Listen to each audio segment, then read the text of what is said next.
Capítulo 15, abram suas Bíblias, Mateus capítulo 15.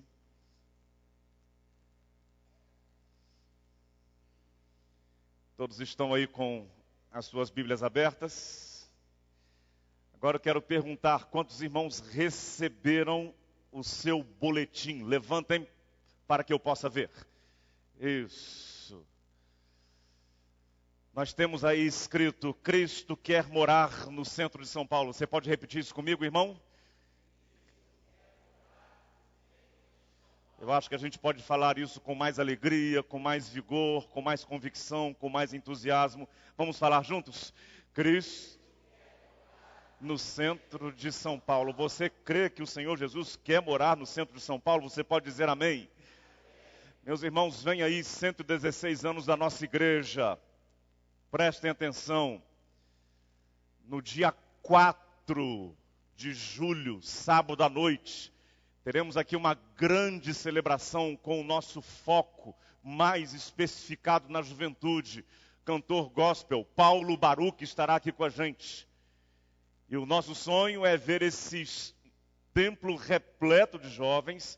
E nós adultos vamos chegar aqui e vamos ficar lá no subsolo orando para que Deus abençoe os jovens que estarão aqui ouvindo a palavra de Deus. Amém, igreja? No dia 5, domingo, pela manhã, nós teremos aqui o grupo Som Maior. No domingo 5, à noite, nós teremos aqui grupo concerto com Paulo Roberto Cerqueira, que foi ministro dessa igreja, muito celebrado, amado por muitos irmãos. E na segunda-feira à noite, meus irmãos, nós teremos aqui o pastor Irlande, pastor emérito nosso. E eu quero dizer para vocês, nós não estaremos naqueles 3 dias, naqueles 4 cultos, apenas celebrando, fazendo festa, acabou a festa, nós vamos embora. Não, nós queremos que naqueles 4 dias, muita gente venha aqui e conheça e receba e seja salva pelo Senhor Jesus. Amém, igreja? Então você vai repetir comigo, Cristo quer morar no centro de São Paulo. Vamos falar, irmãos? Cristo quer morar no centro de São Paulo. Agora você vai assumir um compromisso com a igreja, com o Senhor Jesus, de orar todos os dias. Você tem esse encarte aí. Todos os dias, 15 minutos por essa grande campanha. Separe 15 minutos por dia para orar pela sua própria vida, irmão. Para orar pelas famílias do centro de São Paulo, para orar por seus amigos que você convidará, para orar pelos músicos convidados, o Paulo Baruch, o grupo concerto, o Som Maior, a música da nossa igreja, para orar pelos pregadores, para orar pelo fortalecimento da igreja, para orar pelos novos convertidos. Muita gente virá aqui naqueles dias e conhecerá o Senhor Jesus e será salva pelo Senhor Jesus. Você crê nisso, irmão? Amém. Participe dessa grande campanha. Deixa eu te dar só mais 2 informações. Ao longo de todo esse mês, o Ministério de Intercessão estará e já está fazendo um plantão de oração. Todos os dias, de segunda a quinta, das 6 às 7 da noite, um irmão do Ministério de Intercessão está vindo ali no nosso jardim de oração, na nossa salinha de oração para orar. Se você quiser chegar aqui das 6 às 7 e orar por essa campanha, Cristo quer morar no centro de São Paulo, venha e ore com eles ali. E toda sexta-feira, aí eu presto muito a sua atenção, toda sexta-feira este grupo está indo até o 9º andar, quase que o ponto mais alto do nosso prédio, ou talvez até o 10º andar, e estará orando das 9 às 10 da noite por essa campanha. De 8 às 9 da noite, perdão. Com as mãos estendidas em direção ao centro da cidade, em direção às casas, aos apartamentos, aos prédios, pedindo a Deus para que afaste do centro da cidade qualquer tipo de sorte de intervenção do inferno. Nós queremos ver o centro de São Paulo abençoado e impactado pelo nome do Senhor Jesus. Amém, minha igreja? Ore por isso, clame por isso. E se você, mesmo que não faça parte do Ministério de Intercessão, sente esse desejo de vir às sextas-feiras, das 8 às 9, venha, esteja conosco, ou no 9º ou no 10º andar. E nós cremos, Deus vai fazer coisas especiais aqui neste lugar. Repita comigo pela última vez. Cristo quer morar no centro de São Paulo. Fale comigo. Cristo quer morar no centro de São Paulo. Aleluia, irmãos. Glória a Deus. Reserve esses dias. Não faça outra coisa. Venha, participe conosco. Traga amigos. Porque coisas muito bonitas da parte de Deus vão acontecer aqui naqueles dias. Eu estou convicto disso. Mateus 15, a partir do verso 29.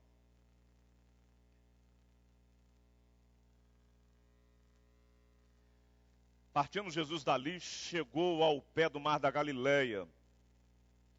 E subindo a um monte, assentou-se lá. E veio ter com ele grandes multidões que traziam, melhor dizendo, coxos, cegos, mudos e aleijados. E outros muitos, e os puseram aos pés de Jesus, e os largaram aos pés de Jesus, e ele os sarou. De tal sorte que a multidão se maravilhou, vendo os mudos falarem, os aleijados sãos, os coxos andarem, os cegos verem, e glorificava o Deus de Israel. Espírito Santo de Deus, nós suplicamos em nome de Jesus, para que tu fales aos corações de todos nós que aqui estamos. Senhor Deus, ministra ao nosso coração, Espírito de Deus, esta palavra foi inspirada pelo Senhor, no coração do teu servo Mateus, para que ele registrasse esse momento tão significativo na vida de Jesus. Espírito Santo, nós cremos que tu estás aqui neste momento. Eu creio, Espírito Santo de Deus. Usa esse texto, usa essa palavra para falar ao coração de cada um. Desobstrui nossos corações. Retira o véu dos nossos olhos. Nós clamamos em nome de Jesus. Amém e amém. Quero reafirmar, meus irmãos, inicialmente aquilo que eu digo com muita frequência e é o que faz parte da nossa fé. Nós cremos que Jesus Cristo hoje ainda cura e restaura enfermos. Nós cremos que hoje ainda, conforme nós declaramos na celebração da ceia, há poder no nome de Jesus e enfermos são sarados pelo poder que há no nome de Jesus. Amém, igreja? Eu creio nisso. Explico aos irmãos mais uma vez que eu não sou cessacionista. Essa é uma corrente da teologia que diz que as manifestações sobrenaturais, os milagres operados, as coisas extraordinárias feitas pelo poder de Deus, elas cessaram no tempo bíblico. Terminou o tempo bíblico, tais manifestações cessaram. Essa corrente teológica é identificada como cessacionismo. Eu não sou cessacionista, irmãos. Eu creio na atualidade dos dons espirituais. Eu creio na atualidade da manifestação do Espírito Santo. Eu creio na atualidade do poder que há no nome de Jesus, para que ainda hoje pessoas em nome de Jesus sejam saradas e sejam curadas. Não vejo base bíblica para que nós professemos o cessacionismo. Portanto, o mesmo Jesus que curou aquelas multidões de enfermos, aleijados, mancos, cegos, mudos, este mesmo Senhor Jesus ainda hoje continua curando pessoas. E há pessoas que são dotadas pelo Espírito Santo com este dom e oram por enfermos e enfermos são curados. Não concordo com a forma como isso é pregado, o modo como isso é ensinado por muitas igrejas, por muitos líderes, mas eu entendo que a despeito de erros que são cometidos, ainda assim, hoje, em nome de Jesus, enfermos são curados e pessoas experimentam o poder sobrenatural do Senhor Jesus. Há poder no nome de Jesus. Vamos falar, irmãos? Há poder no nome do Senhor Jesus. Amém. No entanto, eu também quero dizer que eu creio que muitos dos relatos bíblicos, eles simbolizam coisas que acontecem numa dimensão abstrata. Relatos de coisas que aconteceram numa dimensão mais concreta, tangível, visível.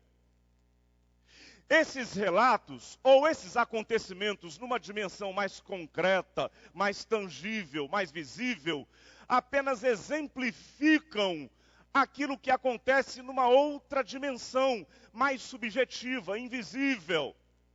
Deixa eu te dar um exemplo rápido. Jesus, por exemplo, falou do grão de mostarda, a menor semente manipulada naqueles dias e que se transforma numa grande hortaliça.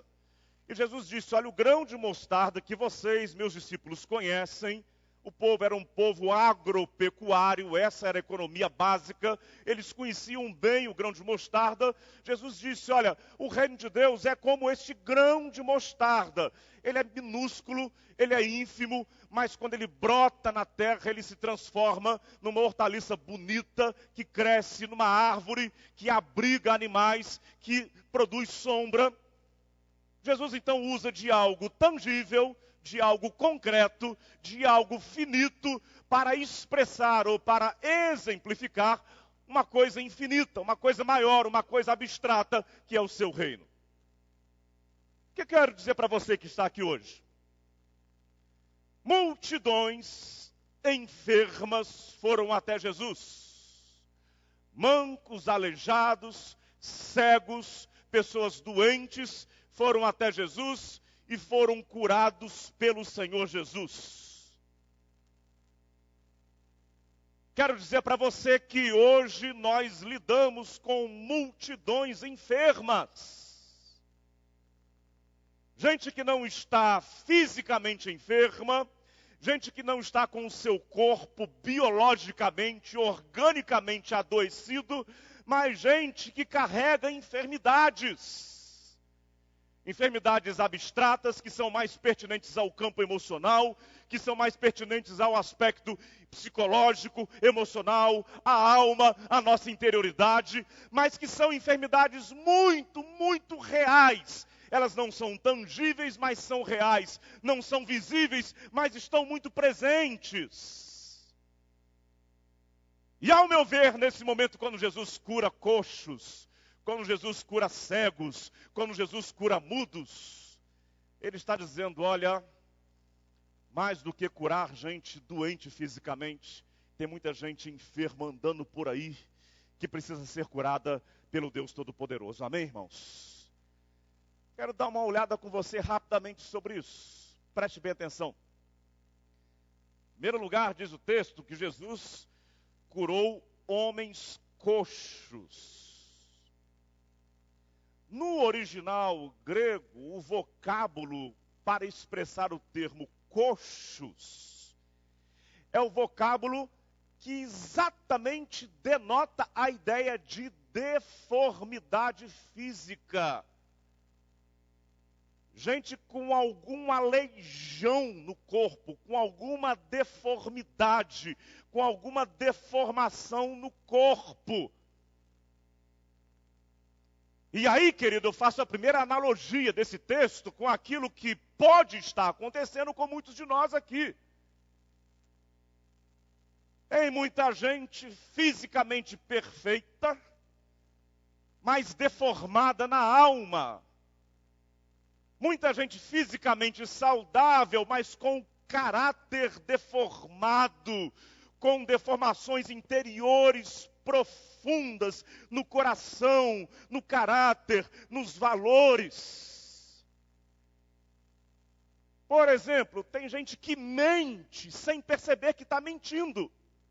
De tão deformado que está esse traço do seu caráter, gente que mente sem perceber que aquilo que está dizendo já não é mais verdade, acaba até se emaranhando. O que é verdade, o que é mentira, vive um mundo de fantasia, vive um mundo surreal, uma irrealidade, imagina a própria vida como se fosse uma outra coisa, que na verdade não é. E está cheio de gente por aí vivendo, andando, trabalhando, saindo de casa, indo para o trabalho, vindo para a igreja, indo para outros lugares, convivendo com a família, sem estar biologicamente enferma, mas que carrega esse tipo de problema. Gente que mente. O caráter está deformado. Gente que vive uma irrealidade, como eu mencionei.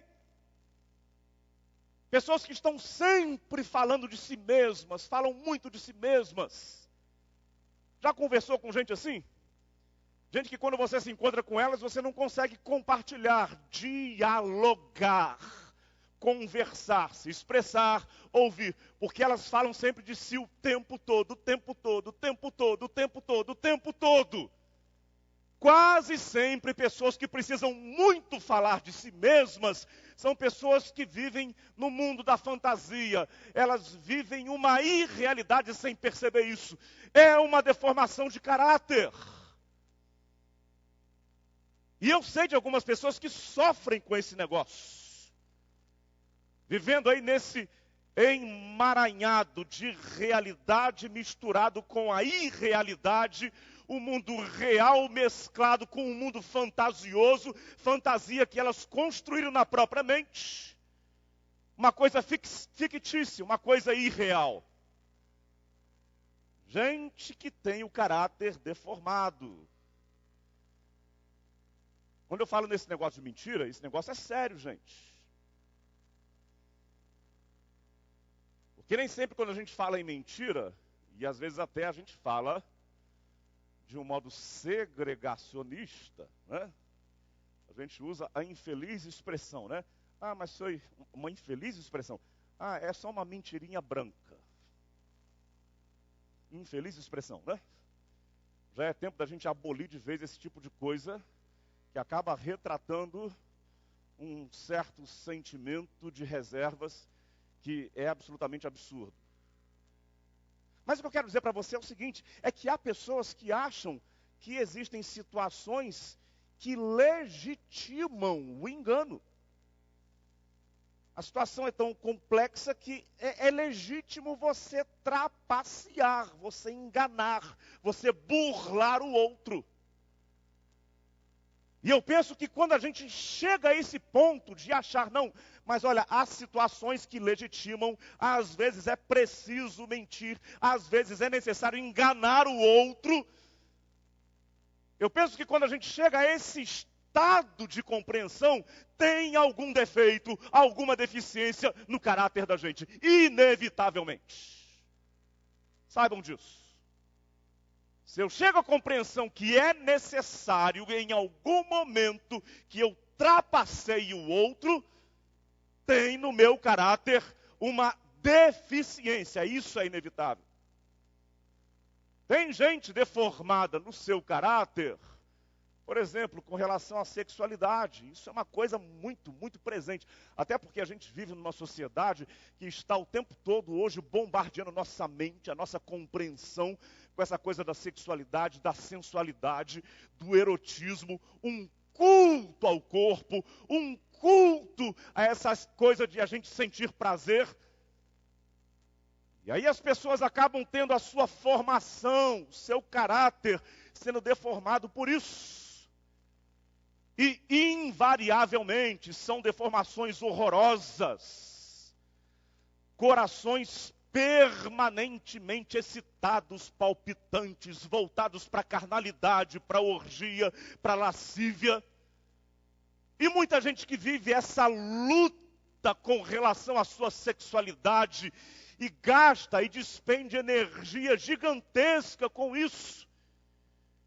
E eu diria, gente, que são pessoas que precisam ser restauradas. E eu quero dizer que eu creio na restauração para todas as pessoas, inclusive aquelas que carregam deformação no que diz respeito à sua sexualidade. Pessoas podem ser restauradas. Amém, irmãos? Observem bem, propositadamente, eu estou evitando o termo cura. Tem sido muito mal usado quando pensado hoje, nos dias atuais, no que diz respeito à sexualidade. Mas eu creio que, em nome de Jesus, pessoas passando por quaisquer problemas com relação à sexualidade, elas podem ser restauradas pelo poder que há no nome de Jesus. Amém, irmãos? Amém. Tem gente que tem deformação no seu caráter no que diz respeito ao dinheiro, ao ter, ao possuir. Gente que é até gente boa. Veja só, eu não estou falando de pessoas que são pessoas más. Pessoas, muitas delas boas, agradáveis. Eu e minha esposa, nós conhecemos muitos anos atrás. Um camarada muito bom, gente fina, com uma capacidade de liderança impressionante, com um ímpeto para fazer coisas novas, com coragem, com ousadia. Uma coisa maravilhosa, uma coisa quase que desaparecida nos dias atuais. Mas ele tinha, esse camarada, um grande problema. Ele não conseguia lidar de modo íntegro com o dinheiro, com a grana do outro. Aí você pensa, esse camarada é um mau caráter, era um sujeito que não presta. Não, era gente boa, que te recebia bem, que te abraçava, que falava com você, e você percebia carinho, sinceridade da parte dele. Gente boa, não é um sujeito imprestável, manda esse sujeito para o inferno, que ele não vale nada. Não, nada disso. A gente percebia isso, o quanto ele era autêntico no seu modo de lidar com as pessoas, mas ele tinha essa fraqueza que gritava dentro dele. De tempos em tempos, ele era flagrado numa situação da qual ele não tinha como se esquivar, e ficava patente, nítido. Ele tinha subtraído, ele tinha tirado, ele tinha tomado para si aquilo que não era seu. E essa fraqueza, essa sua deformação, destruiu a vida dele, queridos. Foi capaz de arruinar com a sua capacidade de liderança, arruinou com a sua vida familiar, arruinou com tudo aquilo que ele era em todas as áreas da sua vida. Que era uma fraqueza no seu caráter, apesar de ser um sujeito bom, amável, mas tinha essa deformação séria que habitava o seu interior. Queridos, eu não posso deixar de dizer que muitos de nós aqui corremos o grande risco de termos algumas dessas deformações presentes em nossas vidas. Nós estamos aqui, meus irmãos, porque nós cremos que Jesus restaura. Amém, igreja? Jesus restaura. Talvez você seja uma dessas pessoas que precisa muito se autoafirmar, falar de si mesmo o tempo todo, reafirmando-se diante das pessoas, vivendo uma irrealidade. Jesus quer restaurar a sua vida. Deus tem algo de bom para você. Talvez você seja alguém que tem aí a sua mente povoada por pensamentos lascivos, esse negócio inundando sua mente o tempo todo. Eu quero te dizer, você é bem-vindo neste lugar. O Senhor Jesus quer restaurar a sua vida e quer te abençoar. Ele ama você. Seja qual for o seu problema, a sua deformidade. Mas interessante, o texto diz que Jesus também curou pessoas cegas. Volto a dizer para você isso. Eu creio que ainda hoje milagres impressionantes acontecem em nome de Jesus. Eu sei da história legítima ou histórias legítimas de pessoas cegas que alguém, usado por Deus, orou por essa pessoa ou por essas pessoas, e essas pessoas depois, num piscar de olhos, voltaram a enxergar, porque a oração foi feita em nome de Jesus, e alguém que tinha esse dom de cura dado pelo Senhor. Só que eu quero dizer para você, tem muita gente vivendo uma espécie de cegueira existencial. Gente que está vivendo a vida sem direção. Deficiente visual, que quando ele chega num lugar sem conhecer, sem os dispositivos para orientá-lo, ele começa, o que, meus irmãos? A tatear.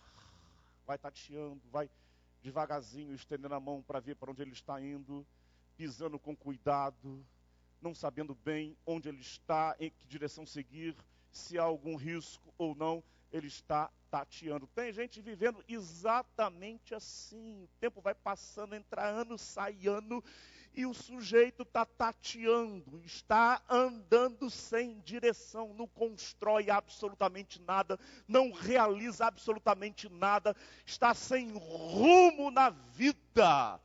Está enxergando muito bem, o globo ocular está perfeito, as íris dos olhos estão saudáveis, está enxergando muito bem, mas está perdido na vida, completamente perdido. Aí você olha para a pessoa, tinha tudo para construir, todas as possibilidades para progredir, para caminhar bem, para ser alguém realizado, mas a vida vai passando e a pessoa não consegue fazer nada, porque está tateando, está numa escuridão absoluta.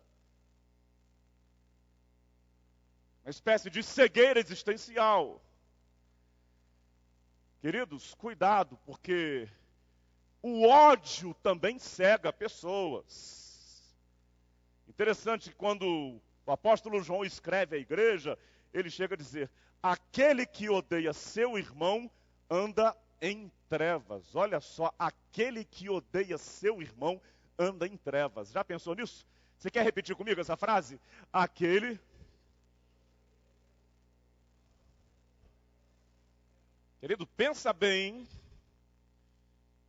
se você está aí alimentando, nutrindo algum sentimento de reserva, insistindo em conservar no seu coração alguma precaução em relação a alguém, e esse negócio começa a ficar meio odioso, ele migra do campo da prevenção para se tornar uma resistência mais acirrada. Cuidado, porque esse negócio cega. Aquele que odeia anda em trevas. Sabe o que mais cega pessoas? Hipocrisia. Hipocrisia cega. Uma vez Jesus, com muita contundência, disse para um fariseu cego. Imagina o susto que aquele camarada deve ter tomado, né?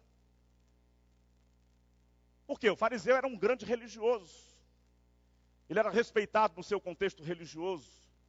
Ele era tido como referência, como guia para as pessoas.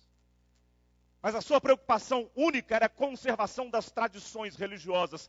A sua preocupação única era a manutenção do seu status quo como uma referência religiosa. Não se preocupava com gente, não se preocupava com a vida espiritual do povo, não se preocupava com o crescimento das pessoas, não se preocupava em as pessoas serem abençoadas. Isso nem de longe fazia parte das preocupações daquele homem. Então Jesus estava dizendo: olha, a sua religiosidade te cegou, fariseu cego. E ao mesmo tempo, aquele era um grupo de pessoas que viviam uma duplicidade, uma espécie de uma esquizofrenia espiritual, religiosa. Esquizofrênico, mais ou menos, é aquele que tem várias personalidades embutidas na sua psique, e de tempos em tempos, quando ele surta, ele tem algumas identidades diferentes se manifestando aqui, ali, lá na frente.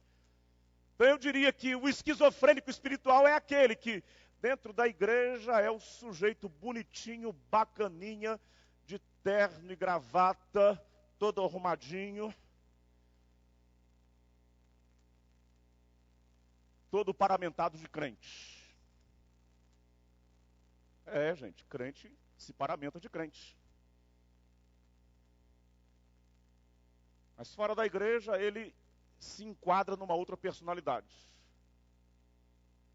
Vive essa duplicidade intencional, brinca com o sagrado, joga com o profano e com o sagrado de modo inteligente, maquiavélico. Aí Jesus chega para aquelas pessoas, para aquele homem que vivia dessa forma, e diz: fariseu cego, você está cego.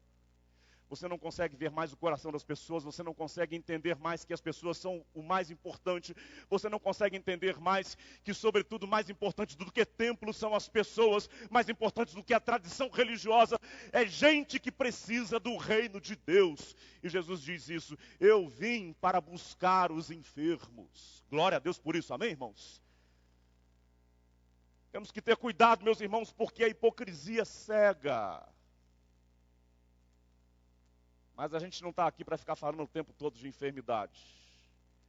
A gente está aqui para falar sobretudo que o Evangelho do Senhor Jesus restaura os enfermos. Amém, irmãos?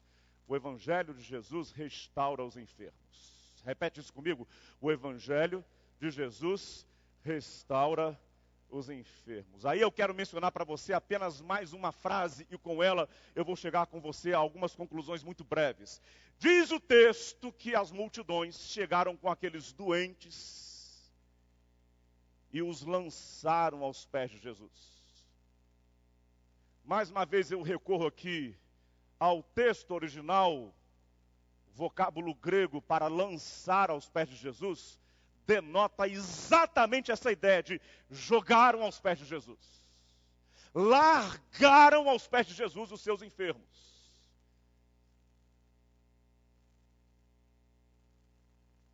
Primeira coisa que isso nos diz,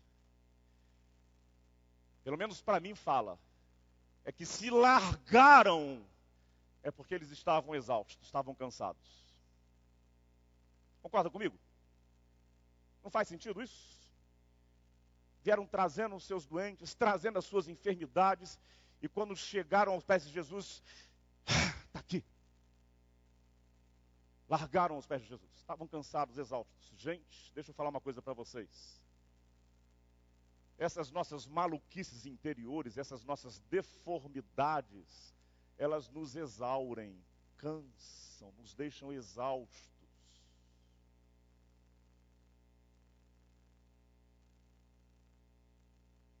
As pessoas ficam exauridas, cansadas de tanto consumo de energia, lutando. Eu disse para você do hipócrita, do fariseu, não há um hipócrita que consiga fazer isso, viver em hipocrisia, viver numa duplicidade e consiga chegar em casa e dormir o sono da mais perfeita paz. Não acontece. Não há uma pessoa que tenha algum tipo de deformidade no seu caráter, no que diz respeito à sua sexualidade, que não viva uma luta intensa com esse negócio. Não há.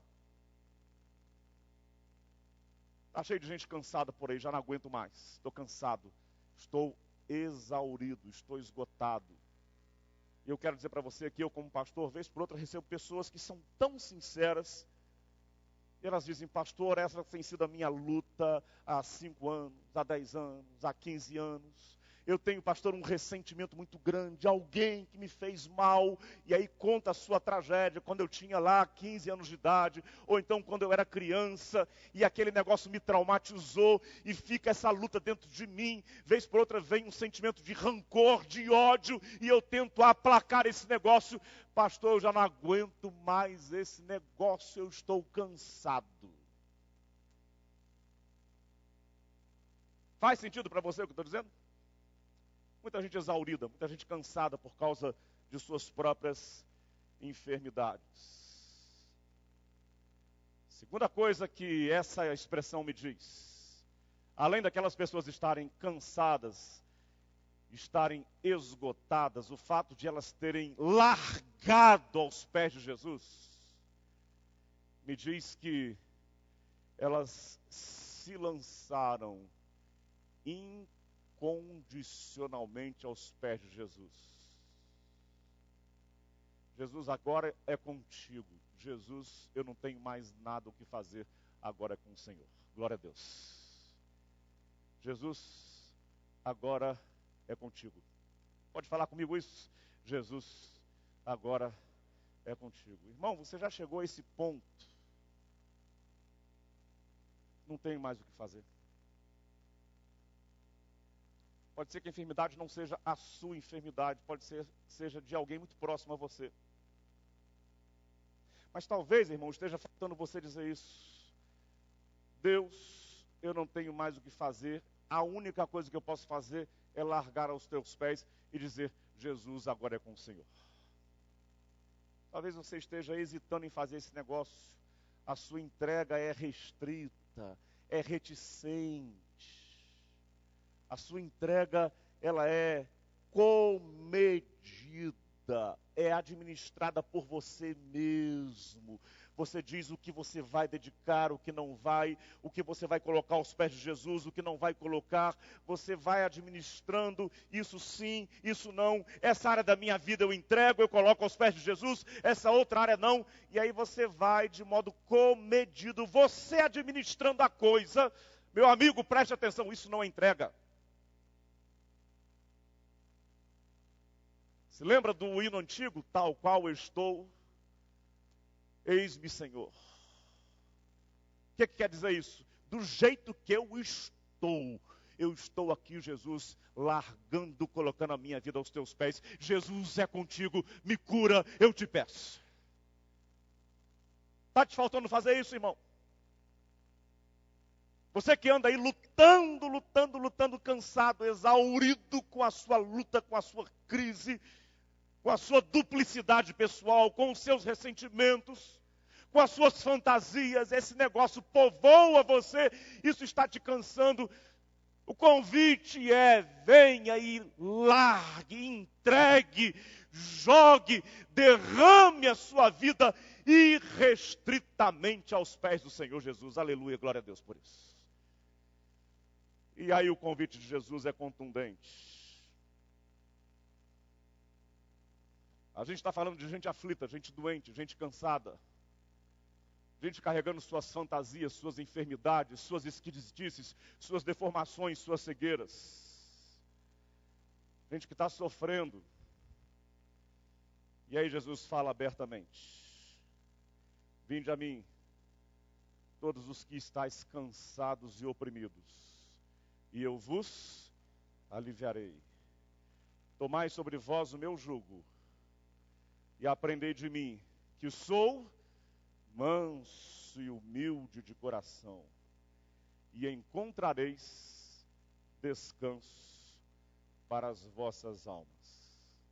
Querido, venha Jesus. Venha Jesus. Mas não venha comedidamente. Venha Jesus e se lance, se esparrame aos pés de Jesus.